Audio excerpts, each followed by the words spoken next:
During the Cold War, the Soviet Union forms an organization called Patriot. They chose representatives of the different nationalities of the Union and experimented on them to create a team of superheroes that would defend the motherland against any threat, even supernatural ones. However, a mysterious explosion destroyed the lab with the experiments, and all the superheroes plus the scientists that created them were never heard of again. In the present day, the Russian army is testing new robots that would allow them to fight without needing a human on the field thanks to their very advanced AI. The demonstration starts well, but suddenly, the robots turn around and start attacking their own team's tanks and helicopters. There's nothing human reflexes can do against them, and once all the vehicles have been destroyed, the robots attack the building with all the generals and technicians, leaving nobody alive. Once the smoke clears, it's revealed that the person behind this is Dr. Kuratov, one of the scientists behind the Patriot project all those years ago. He's gained superpowers as well, and now he can generate electricity and control machines, so he takes the robots away with him. Sometime later, the Ministry of Defense holds a meeting to deal with the situation, and it's finally revealed what happened during the Cold War. In 1940, Kuratov was in charge of the Innovative Technologies Department in the Patriot Project. His main obsession was Module 1, a remote designed to control any motorized vehicle. The experiment was a failure, and the project was shut down. Kuratov became extremely jealous of Victor, whose own genetic research impressed their higher-ups, and Kuratov decided to steal that research to conduct some underground experiments of his own. His goal was to outperform Victor and be recognized as a great scientist too. Many humans became biological victims of his work, and Kuratov was arrested, but he escaped anyway and hid in his genetics labs. The army decided to storm the lab, but Kuratov had transformed the place into a bomb, causing a massive explosion.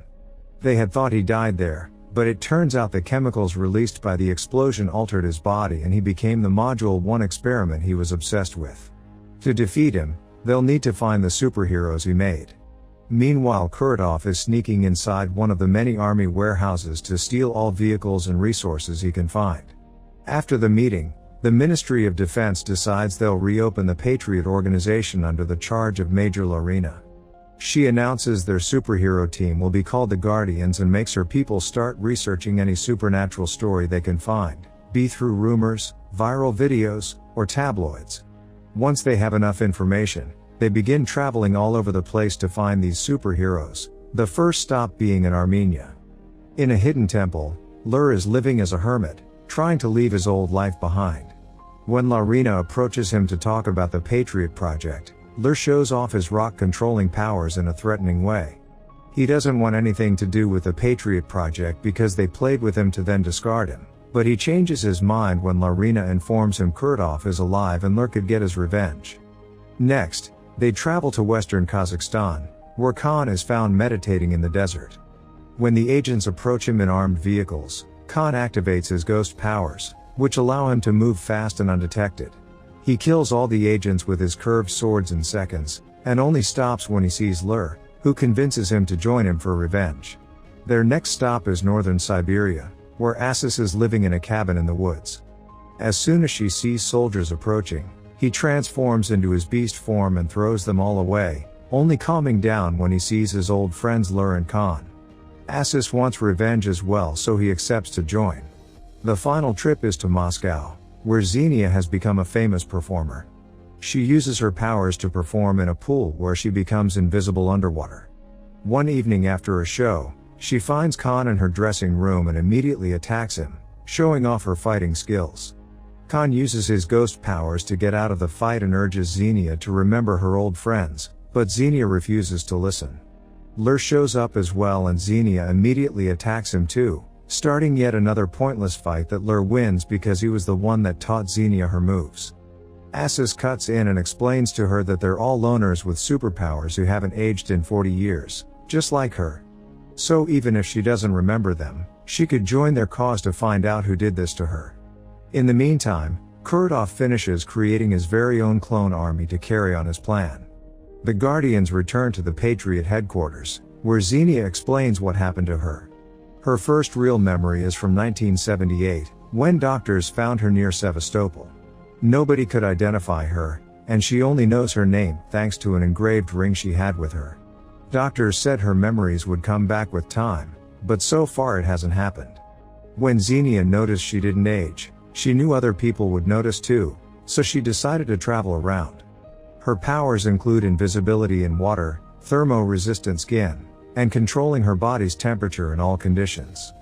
At that moment, Larina's team announces they've found Kuratov in a junkyard that he's using as his command center, so they must use the element of surprise quickly before Kuratov sees them. When they arrive there, Xenia is happy to see it's raining because she'll be able to become invisible, but they also discover someone has jammed their signal and they can't communicate with headquarters. The team splits to attack from different spots, and Xenia walks in without a care. Unfortunately, the guards have special goggles that allow them to see Xenia's body temperature, and they immediately use special weapons to freeze her on the spot. Asis and Khan use their powers to kill as many guys as possible, however the guards are expecting this as well. When Khan stops moving, he's hit by a paralyzing dart, and Asis is captured by an unbreakable net. Inside the building, Lur uses a special trick to create a mini earthquake before covering his whole body with rocks. After he's done with the guards around him, Kuratov himself shows up, so Lur begins attacking him. His rocks are merely tickles for Kuratov, who immediately overpowers Lur and breaks his back. Moments later, Kuratov has Lur, Khan, and Asis inside a force field cell and explains he had been expecting them, so he armed his soldiers with the corresponding weapons. As the creator of their powers, Kuratov always knew their weaknesses. He asks the Guardians to join him and gives them 24 hours to think about it, ignoring their claims that death would be preferable to working with him. Asis has a knife that he tries to use, but the force field stops him from moving. Afterward, Kuratov gathers the tanks he stole to start his invasion.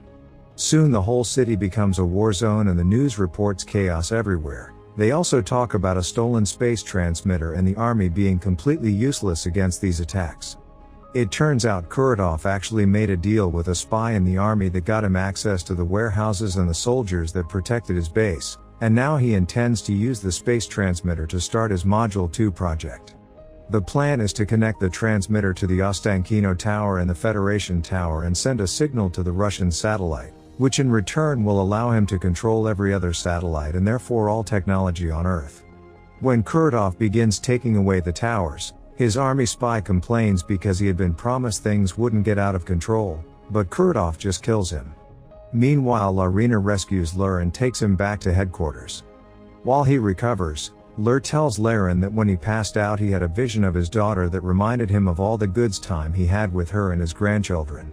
Lur never aged, but his kids did, and while his grandchildren left to travel the world, his daughter grew old and Lur had to watch her die. Sometime later, Larina receives a visit from Victor, Kuratov's old lab partner. Everyone thought he was dead, so Victor explains he's been hiding away all these years and only came out because he saw Kuratov on the news and he knew they would need his help to stop him. Victor immediately begins working on healing Lur and gives Larina the location of Kuratov's secret lab to rescue the others. The team quickly sneaks inside the lab, kills all the guards, and frees the Guardians by simply shooting the keypad that kept the force field up. Khan feels so humiliated though that he just leaves the team. While Kuratov continues to move the towers around the city, Larina has a chat with Asis back in headquarters. Asis confesses he's worried about Xenia, who he has been watching over for a long time. After their initial escape during the war, Asis saw Xenia again 8 years ago, but he realized she didn't remember anything and decided to keep his distance. He also worries about his transformations, which are getting wilder each day and make him afraid of possibly getting stuck in the beast form forever. Larina promises they won't let that happen and that Victor probably can find a cure. Speaking of Victor, he's in the secret lab studying Kuratov's clones when he's suddenly found by Kuratov himself. Still mad over the results of their war experiments, Kuratov accuses Victor of betraying him to work alone and swears he'll make the world see who the real genius is. Then he activates the traps in the lab, releasing a poisonous gas that kills Victor. Afterward, Kuratov goes to check on the installation of the space transmitter with the towers to get it started. The activation of this powerful machine causes Patriot's system to finally detect and understand Kuratov's plan. They send a bunch of fighter jets to stop him, but Kuratov simply makes the army robots shoot them, causing the planes to crash all over the city. This is watched by Khan from the top of a building, and Larina approaches him to see what's wrong. Khan confesses he used to have a brother he idolized because of how good he was as a fighter, but with time, Khan realized he became nothing but his brother's shadow and nobody believed in him. He accepted to be Kuratov's guinea pig to become stronger, and when he gained his powers, he challenged his brother to a fight. However, Khan lost control and killed his brother without meaning to. Larina offers her sympathies, but also reminds him the city needs him. Once all the Guardians are back together and well, Larina announces they've made new suits and weapons for them that fit their powers. Asus gets a cannon with a targeting system that connects directly to his nervous system and picks targets based on where his aggression is focused. When he starts to transform into full beast mode, the cannon then switches to fully automatic. Khan's new suit protects him from all kinds of physical damage, including bullets, blades, and tranquilizer darts. On the spinal area they installed a harpoon and reinforced rope. For Lur, they made a suit that gives him access to rocks all the time, and a special whip that transforms his telekinetic ability to control rocks into electromagnetic impulses. Lastly, Xenia gets a suit that allows her to become invisible whenever she chooses, and she can make any object invisible with her by just touching it. The team begins training with their new weapons, and although there are some mishaps at first, with enough practice they gain full control and are ready to rumble. Kuratov is currently charging the towers to send the signal with a beam, so Patriot has an hour to do something. The team makes a plan to dismantle the tower's force field, after which they must escape as quickly as possible because the whole Moscow city complex will be destroyed by rocket launchers. Lur sneaks into Kuratov's work area by using the subway tunnels, where he easily beats up all the guards with his new whip. Asus and Xenia take on the guards on the streets, a fight that starts easy for them until more guards arrive. Xenia has to hide, but Asus allows his body to go full beast mode and finishes the fight without issues. Then Xenia rides Asus to meet with Lur at the mall, where Asus' size causes some trouble in the elevator. Khan approaches the tower by plane, and this time Pilot is ready to dodge the attacks coming from the army AIs. However, he's having difficulty getting the plane close enough to jump. Asus, Lur, and Xenia reach the mall roof and begin crossing one of the many iron bars that are holding Kuratov's tower up to access it. Guards open fire on them from a parallel bar, making Asus slip. Lur activates his whip to make a shield, but he doesn't know for how long he'll be able to keep it up. Khan wants to help and decides to jump anyway, making up for the long distance by connecting a grapple line to the tower, which allows him to reach the bar with the guards and slice it to make the men fall. Meanwhile at Kuratov's lab, Larina finds Victor, who still has a few minutes of life left. He tells Larina that he discovered the Guardians possess the ability to transfer their power to one another, and this merging increases their strength. That's why Kuratov had disabled Lur, since he was afraid those powers could split Earth in half. This transference of energy is difficult to control, so they have to avoid making any wrong moves or it'll kill them. The Guardians enter the tower and after knocking out a few guards, they find the generator. The guys discuss options to disable it, but Xenia just goes for it and grabs it to short-circuit it with her body heat. It hurts her terribly, but it also manages to shut down the force field around the top of the tower, and Asus catches Xenia right before she falls. With the field down, the army wants to start bombing, but Larina asks them to wait so that the Guardians can get their revenge. The Guardians go to the top of the tower to fight Kuratov, but things don't go well. With his power, he easily disables Asus' cannon and Lur's whip, and his strength takes care of Khan. Xenia dodges him just in time and touches Lur to make him invisible, this way he can use his whip again. Kuratov gets captured by the whip and Khan tries to kill him with his blades, but Kuratov is too strong and simply frees himself with a shockwave, pushing everyone back. Next Kuratov goes after Xenia, causing Asus to leave his cannon behind and enter full beast mode without caring about the consequences. Unfortunately, Kuratov is still strong enough to knock him out with one hit. The army announces they can't wait anymore and sends their vehicles to blow up the area.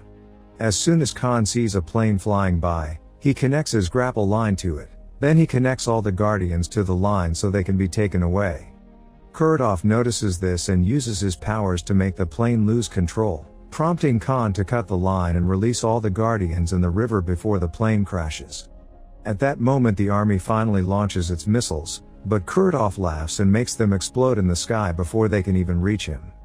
As Kurdov finally begins making contact with the satellite, Larina meets with the Guardians by the river and tells them what she learned from Victor. The Guardians decide to take the risk and concentrate all their power on Lur, who charges a blast of energy that he shoots at the tower, instantly destroying it and all the buildings that surround it. It also causes Kurdov to fall to his doom. The newscasts report the city has been saved, but nobody knows the cause of this supposed terrorist attack and they're waiting for the defense minister to hold a press conference later. They also think it was the armed forces that saved the day with some secret weapon. Efforts to rebuild are getting started as well. Larina expresses gratitude towards the Guardians for their help, but the Guardians announce they're going back to their boring lives, especially Xenia, who has remembered the source of her ring. However, they promise they'll come if big trouble happens again. Before they leave, Larina tells them they found more Guardians. Sometime later in the middle of the night, two men stop a van from which Larina comes out. She quickly fights them, and once they're under her threat, she makes them confess they were sent by someone named Farum. Hearing this name leaves Larina worried. Make sure to subscribe and turn on notifications so you can watch more videos like this. Thanks for watching.